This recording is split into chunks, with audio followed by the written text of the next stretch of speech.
What's up, everybody? Welcome to BioS3 Raw TV.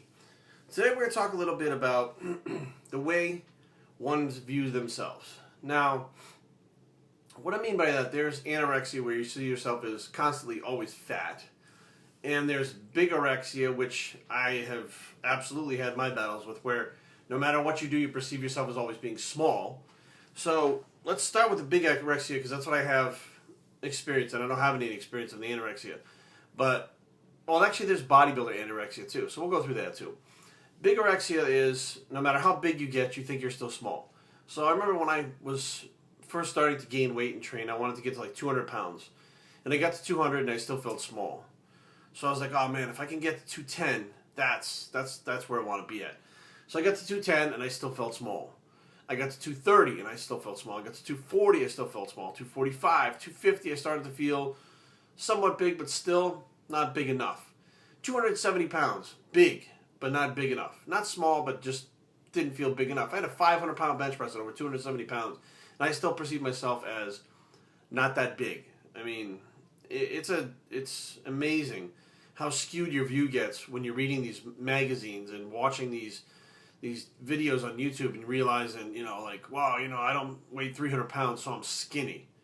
You know what I mean? Like, it really starts to warp your view. If you're looking at pictures of Dennis Wolf and Branch Warren and Jay Cutler, and then you look at yourself, you realize how light years you are away. You now, no matter what goal you hit or body weight you hit, unless you look like them, you consider yourself not in shape or not big enough, or, whatever the case may be. Now, there's definitely the flip side where, if you've ever been in contest shape before, you now have bodybuilder anorexia. So no matter if you're 12% body fat, you're fat. If you're 8% body fat, you're fat. You always consider yourself fat after you did your competition and get lean, because by bodybuilding competition standards, you're fat. If you're above like 6-7%, you're fat. The next day after, you eat a little bit, you bloat up. Yeah, you're bloated, but you're not fat yet. A couple days later, you feel fat. So, bodybuilding itself, especially in the pros, can kind of skew your view on how you look at yourself. And the more time you spend watching these videos and looking at pictures of the pros and obsessing about the competition look that they have, the more you're going to beat yourself up and feel like it's not good enough and you need to go. Now, if that's your goal and you say, hey, I want to be a pro and I want to look like a pro, by all means, that's great. But there becomes a point where it becomes unhealthy and obsessive. And I'm totally guilty of it, 100% totally guilty of it myself. But excuse me, there has to be a balance of when you got to realize, I'm 235 pounds. I'm bigger than most people when I walk in a room. I'm more muscular than most people when I walk in a room. I'm leaner than most people when I walk in a room. Why am I not satisfied with the way I look? Now, there are also the flip side, those people that, and I met a few of them, when they look in the mirror, they weigh 140 pounds, but they see 240 pounds. They walk like they got watermelons under their arms, and they're always walking around with no t-shirt on, and they're in the gym and they weigh $135 with a double extra large string tank top on. It hangs down, the sides like hang down like below the pants, and they perceive themselves as being huge, gigantic. They look like a pro in their eyes. Now, I don't know what the fuck where this comes from. The only thing I can think of is it may be ego-driven and a narcissistic trait, to where you think you're better than everyone else and you think you kick ass, but you're not really seeing reality.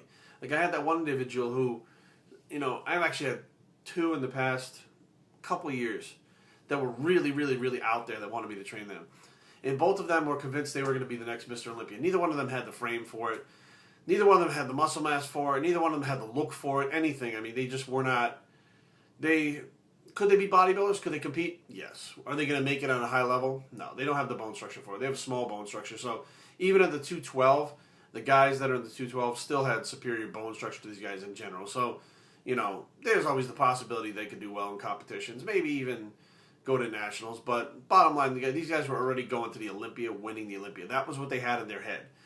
And I remember that one guy, he was 150 pounds and like 5'8", 5'9". And he didn't even get lean. So he wasn't even like a 150 lean. He was like 150 like skinny fat with wide lats. He used to be a swimmer. And he used to walk around like this with his lats out all the time. And here's the funny part. So I hadn't seen him in a couple years. And I just assumed that he gave up or he started training somewhere else or whatever. So I see him at the Jay Cutler Classic, the Baltimore Classic, this past time they just had it, which was what, November 9th, I think. And there he is on stage, and I'm looking, I said, hey man, it really looks like so-and-so. And I'm looking, and I'm like, so apparently he's still chasing his dreams of being Mr. Olympia. This fucking guy looked like he hadn't done a squat in fucking 2 years. Nothing. No fucking legs whatsoever. They weren't even cut. His upper body was decently lean, but he hadn't gained a single fucking pound of muscle mass in 2 years. And his legs went backwards and got even worse, which means he wasn't fucking doing his legs. So I ran into him and said, hey man, you look good. You're lean. He was like, no. I mean, he knew that, he doesn't look good. He looks better than he did, but he doesn't look good.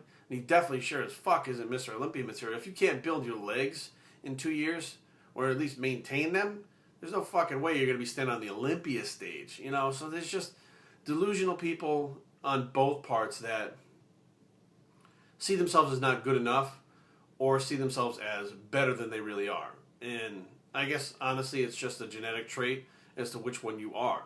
If you're always striving to be the best, then you're going to be the type of person that's not good enough. If you always think that you're the best, then you're going to be the type of person who sits back and says, I'm good enough, I'm awesome enough, I'm going to kick ass, so I don't really have to work as hard. Then you never get there.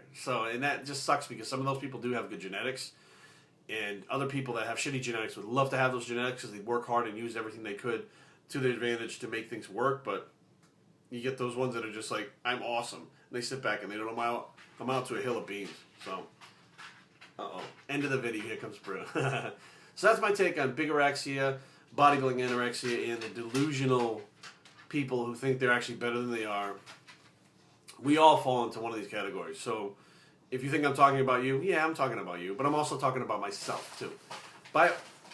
Jeez, bro, he's stepping all over the bag. BioshiTraining@gmail.com. Leave comments down below, but don't fight. www.bioshitraining.com is the blog, and we're the bigorexia bicep, and we're out.